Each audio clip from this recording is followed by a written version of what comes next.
We're having some fun, folks. We're just getting Skype up and running because Skype is different, folks, than it is on a PC. It's different menus on a Mac. Anyways, all I have to say is you got two old guys here, and I think we got it together. So we're good to go. Okay, welcome to the show. I'm Brent, Holland. Tonight, folks, we look at a classic Western film, High Noon, and the Hollywood Blacklist. Now, a lot of you out there won't know what that is, but by the end of this show, you will.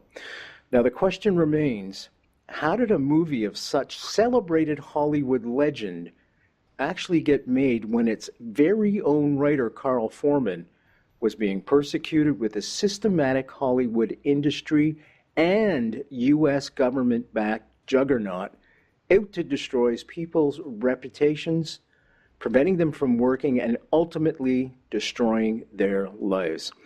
So how did writer Carl Foreman persevere through such a dark and draconian witch hunt? Foreman would soon be completely isolated and thrown under the bus from his loyal friends, all in an attempt to save their own hides. You know, folks, during the 30s and through to the end of the war in 1945, German citizens would willingly give up names and families, even children, of Jews to Hitler's Gestapo, all again in order to save their own hides.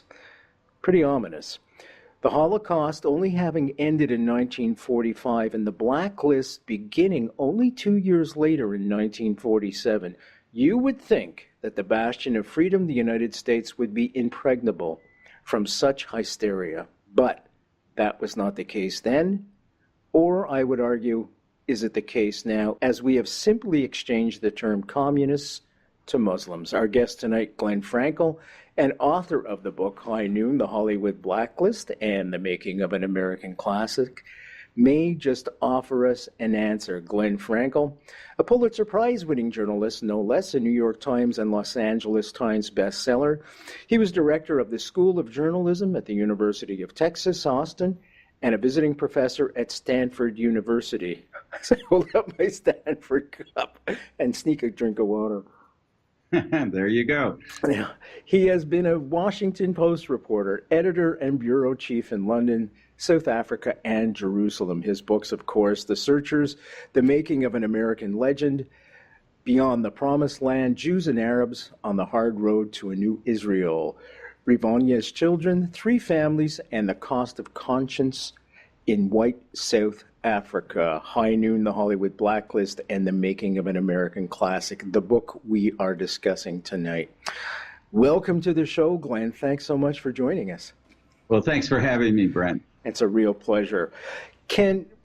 My demographic, I'm going to tell you right away, is students. This show is syndicated through the campus radio stations and community radio stations here in Canada. So as a professor, you know what I'm talking about. We're looking at young 20-year-olds, 18, 19, 20, early 20s. This is all ancient history to them, if they have heard of it at all.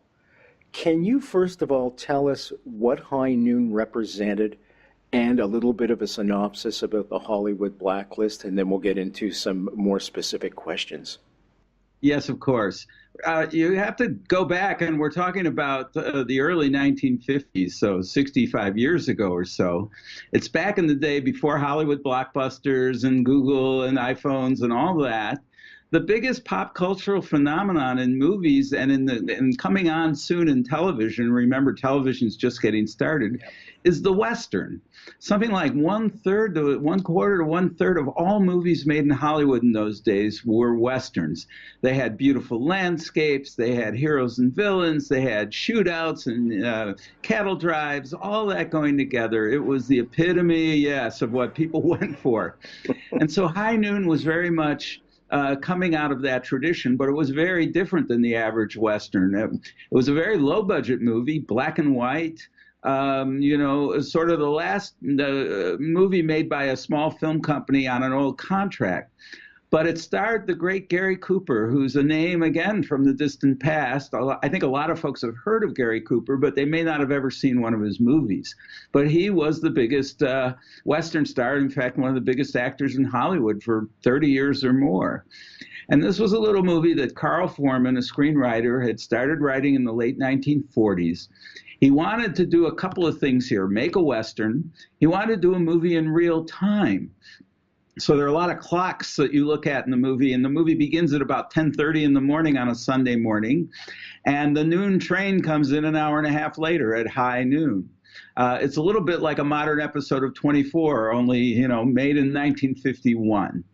And so what we've got is a lawman in a small town, and he discovers that coming on the noon train is a very bad guy who he'd put in jail and hoped they were going to hang, but who managed to be sentenced to life imprisonment and then had himself pardoned. And he's coming back to town where he's meeting 3 of his hired thugs, and they're going to set out and kill this marshal in vengeance and take back ownership of the town.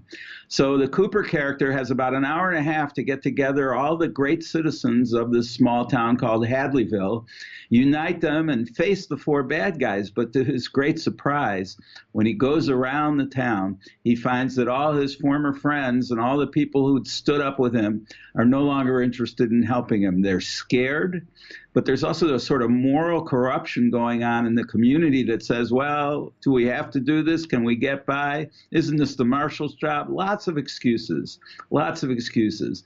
And Carl Foreman, who's writing this thing, as you pointed out earlier, he's facing a subpoena from something called the House Un-American Activities Committee. They're the folks investigating alleged communist infiltration in Hollywood, in the government, in the public schools. They're looking for enemies. They're looking for people to blame for the state of our nation. Remember, there's a Cold War going on with the Soviet Union. We're fighting Korean communists in Korea, and something like 80,000 Americans have been either wounded or killed so far in that. So a lot of anxiety in the society and a lot of looking for who can we hold responsible. These days, when we're looking for people to blame, we focus on Muslims and so-called terrorists, and in the United States, undocumented migrant workers and refugees. Back in the late 1940s, it was communists. It was Jews to a great extent. It was liberals who were the folks who had stolen our country away, and damn it, we needed to get it back. So that's what Carl faced. He gets his subpoena from this committee in the summer of 1951, and he's due to testify in September, right around the same time they're going to shoot this film. And so his dilemma is, what's he going to do? Is he going to cooperate with that committee? Because it's not, he'd been in the Communist Party in the late 1930s, but he was no longer a member. He was willing to own up to that, but they wanted more. They wanted him to name other people who he could accuse of being subversives and communists so that they would have a new list of people to go after. And that, for Carl, raised this incredible, terrible dilemma. He's got this great career, and he doesn't want to lose it, and he knows what will happen if he doesn't cooperate, but he doesn't want to name names. And so my book is about what happens while he's making this wonderful movie when he faces this terrible crisis of conscience. Glenn Frankel's our guest tonight, folks. We're talking about his book, High Noon, The Hollywood Blacklist and the Making of an American Classic. Okay, was the threat real? Many people are arguing today. I'm trying to draw a parallel between today for the students and yesterday, and hopefully we can learn from the past. You know, we're talking about World War II, folks, as well. Don't forget, on both sides of the border, we threw Japanese unceremoniously into camps because we were afraid of a fifth column, which means subversives are running around the country causing trouble and terrorist acts and things like that. The parallels are stunningly similar. What can we learn? What was going on at that time? Was the communist threat very real? Well, it was real in the sense there was a basis for anxiety and for tension and fear. As I pointed to earlier, the Soviet Union had been our great ally during World War II, and that was wonderful, but the war was over. And very quickly afterwards, we get into a situation of Cold War and a nuclear arms race that then goes on for 50 years. And you can decide who you think was responsible for the Cold War. Personally, I think both sides could take a lot of responsibility. We're beginning to find out that the Soviet Union, great partner as it was during the war, but Joseph Stalin was a bloody-minded dictator who was responsible for the deaths of millions of people. So yes, there was some basis for fear. And there were spies in the United States, atomic spies, if you will, who had helped give away our nuclear secrets to the Soviet Union. So people were scared. People wanted someone to blame. But the fact is that the folks in Hollywood, the very small Communist Party there, was not seeking the violent overthrow of the American government. They were a variety of people, some very dogmatic. I think they could have realized a lot sooner what the Soviet Union was about and walked away, but they were essentially political dissidents. They weren't out to, as I say, to overthrow the government. They were no threat to the government. And so to crack down on their right of free speech and free association is something that goes against the very core of our democracy. And to me, it points out how fragile our democracy can be sometimes because, you know, they get called before this committee, and the committee acts basically as judge, jury, and executioner. If you don't own up to your so-called communist connections, they're going to force, you're going to lose your job. First of all, in 1947, some of the people who refused to cooperate actually were found in contempt of Congress and ended up going to prison for up to a year. By 1951, when the committee comes back for a second time, for a sequel, if you will, because it's great to come out to Hollywood if you're a political group holding hearings. You can call famous actors, you can call all kinds of interesting people and get a lot of headlines. But if people didn't cooperate, they lost their job. And there wasn't any due process. There wasn't any place to appeal to. The institutions of government, in other words, that are supposed to protect us and protect our civil liberties, were actually out there busily taking them away. And as for the parallels, again, you know, as I suggested earlier, back in those days, the enemy were the Jews and the communists and the liberals, people who were stealing our culture and, you know, subverting our country. These days, you know, it's Muslims and others.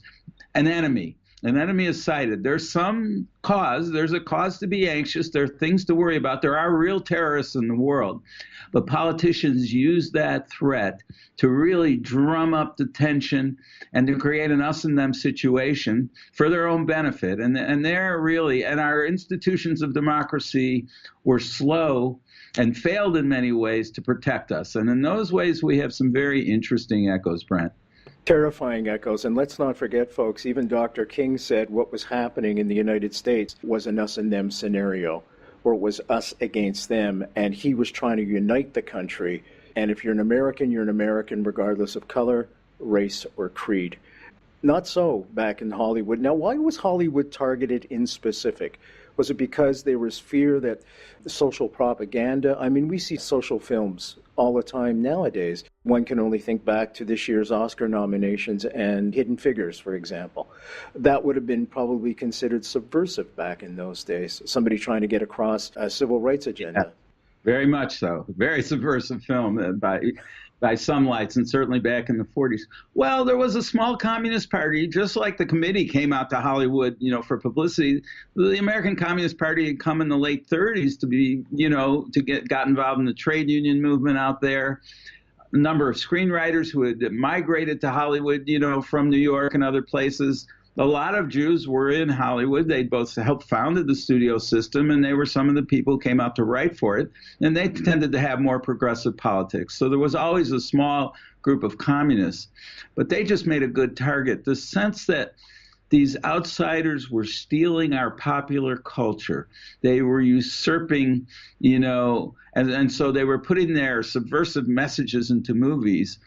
And you found after World War II, as people came home from the war, there was a hunger for a more politically conscious kind of movie. Not a very left-wing one, I would say, but nonetheless, The Best Years of Our Lives, about war veterans coming back and the problems they faced. The Men, with Marlon Brando's first movie, about paraplegic veterans and the problems they faced. All the King's Men, about a corrupt fascist-style populist in Louisiana. These were movies with some social content, and they were good movies. And they drew at the box office, and they were sort of engaging a new audience of people who were interested in the world and interested in problems. But at the same time, on the other side of the equation, there were people out there, especially in Congress, who didn't like these movies. And there was a small movement in Hollywood itself, led by gossip columnists such as Hedda Hopper and Luella Parsons, by some of the performers themselves, like John Wayne, for example, a very conservative anti-communist, who helped found the Motion Picture Alliance for the Preservation of American Ideals. Can we go there right now? Because I was stunned when I read some of these names that showed up at their very first meeting, which was held February 4th, 1944, folks. So the war still wasn't over. And already the preservation of American ideals. And you're left to your own definition of what American ideals are. Some of the names: Walt Disney was a co-founder and vice president. Barbara Stanwyck, Clark Gable showed up, Ginger Rogers, Cecil B. DeMille, John Ford, and even Gary Cooper, the star of High Noon, was a charter member, which I was surprised to find out. Can we talk a little bit about the Motion Picture Alliance for the Preservation of American Ideals and some of the names we may not today want to associate with that movement? Well, you're right. It gets going in 1944. And it's the sense that these are folks who feel that the progressives are in control and they want to get some of that control back. And so they get started, and some of them work very closely with J. Edgar Hoover and the FBI, which has been running its own investigation of Hollywood for about 2 years then, an investigation that went on for another decade or more. So Hoover's getting information. He's got agents actually breaking into the headquarters of the little Communist Party office in LA and stealing the membership lists, the secret lists, and making copies of them. He's feeding that to the House Un-American Activities Committee. These folks in the Motion Picture Alliance are working closely. So you have all of these groups together, ginning up the Red Scare threat, getting us to be worried that someone's trying to steal the movie industry away from us for nefarious purposes. And so, in essence, the Motion Picture Alliance essentially, issues an invitation to the Un-American Activities Committee to come out there and clean this up and expose it. And they come out first in 1947, and they hold some private hearings and interview these folks, a lot of people from the Alliance, and then they hold a series of public hearings where, as you may recall, our audience may have vaguely heard the term the Hollywood 10. These were folks who were called before the committee in 47. They refused to cooperate, and sure enough, they went to prison for up to a year. That was the beginning of really cracking down in Hollywood and rooting out not just people who had actually been in this small communist party, but liberals, other folks who were political dissidents of one kind or other, or people who just thought differently than the folks taking over. And so you head toward a showdown. And by the time Carl gets his subpoena in 1951, he knows exactly what this committee is looking for, and he knows exactly what the consequences will be if he doesn't cooperate. And the consequences are terrifying. He would be thrown out of work. He would be blackballed or blacklisted, folks. Imagine that. All your friends have thrown you under the bus. You're all alone out there. You can't get work. What do? You've got a family to feed. All because somebody said you're a subversive. Now, I also want to draw upon the point where the strong anti-Semitism, a lot of people don't realize that when people were classified as communists in the early 30s here in Canada as well, there was a strong push towards organized labor, in other words, unions. In other words, to protect the safety of the worker, to allow him to not have to work 7 days a week, get 12-year-olds out of the workplace, things of that nature. Those people were always classified as communists, and not so today. We look at unions in quite a different light, but in those days, all of a sudden, you were a communist. So the idea of being a communist and supporting those ideals would only make sense for a lot of people with a social conscience in those days, I would feel. Now, the part that comes into the anti-Semitism is the fact that, as we know, during that period, Israel was about to become a country. Israel wanted to be a socialist country, with those ideals firmly in place. So automatically, and Hitler did this too, associated Jews with communism. Would you agree with that statement? Yeah, absolutely. And Can you it does talk a happen. bit about that? In the American Communist Party, there were a good number of, a large proportion of Jews because they came from Eastern Europe. They had progressive politics. Carl Foreman was rather typical. He and his wife Estelle moved out to Hollywood in 1938 and joined the Communist Party. I think they joined it partly for social purposes because it was a great place to meet people. So there were a lot of Jews in the movement, but it wasn't a Jewish movement. But it was easy to equate Jews and communists, again, outsiders, people who don't share our values, people we can't trust. The Communist Party was not only about trade unions, they were pro-civil rights, they were anti-fascist. You know, they had a very appealing platform at the time of the Great Depression when the capitalist system was faltering. They offered an alternative. And so for idealistic young people, there was an attraction there. Later on, you know, when we learned about the Stalin purges and the camps in Siberia and the bloody-mindedness of what Joseph Stalin did, people came to realize that there was, you know, this wasn't the idealistic movement they had hoped for. And some communists stuck with it way too long. But nonetheless, they were demonized in the States. They were easily targeted. By the 1951, there might have been maybe 100 communists left in Hollywood. They had very little influence, but that made them even better target, right? They couldn't fight back. They lost their allies in the Democratic Party and in other progressive movements. They really were isolated.